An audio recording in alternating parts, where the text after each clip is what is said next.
to his family, his identification with Texas, and the nature of the defense he mounted against the charges make him an effective way of telling the story of those loyalists who went on to play prominent roles in post-independence era. What that means is that Erasmo claimed and continued to claim during that entire period of time that he was loyal to the king. He was not a rebel. All right? So we're studying somebody who's on the other side during this period of time. On the eve of the Mexican War of Independence, Erasmo owned, aside from farmland close to town, 22,000 acres of the La Mora Ranch belonging to Mission Valero. 500 head of cattle, 20 horses, plus a mule breeding herd of jackasses and mares.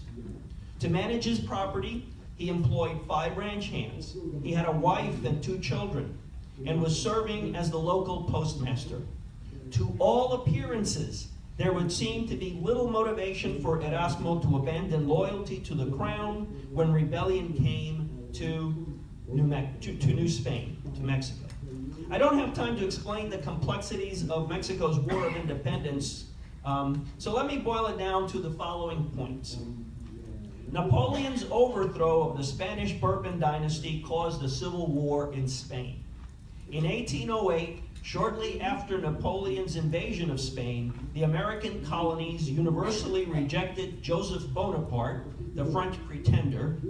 He was Napoleon's brother, and he put him on the Spanish throne. The colonies and Spain itself rejected him. And in one way or another, all of the colonies declared their loyalty either to Ferdinand, the Bourbon heir to the throne, or to independence.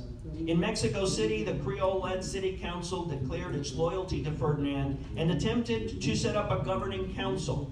Leading Spaniards and their Creole supporters declared the council's actions illegal and took control of the government, also declaring their loyalty to Ferdinand, but rejecting the idea that the viceroyalty could run its own affairs.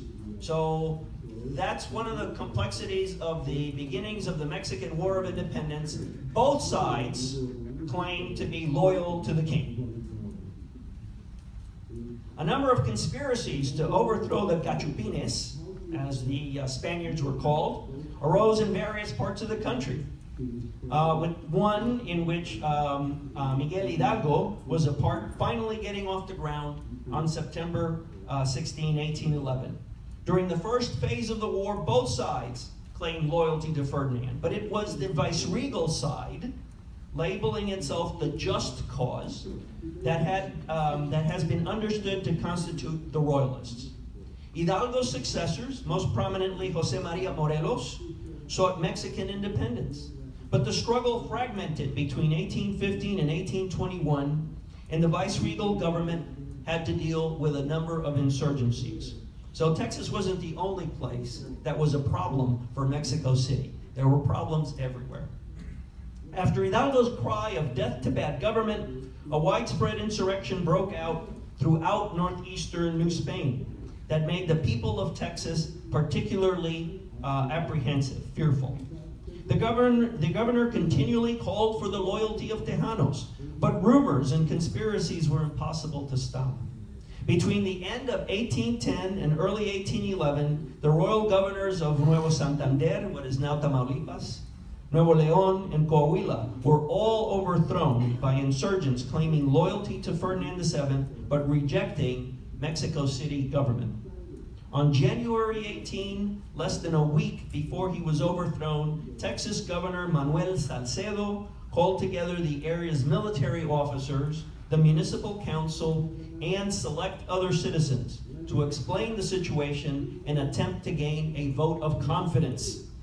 31 officers and citizens signed declarations of obedience to the governor, loyalty to Ferdinand, and faithfulness to the church, including Erasmo, who went out of his way to mention, quote, and I quote, "the rabble of evil men who rob us of our tranquility." Here was a guy who was an insider. He was a government employee. He knew which side his bread was buttered on.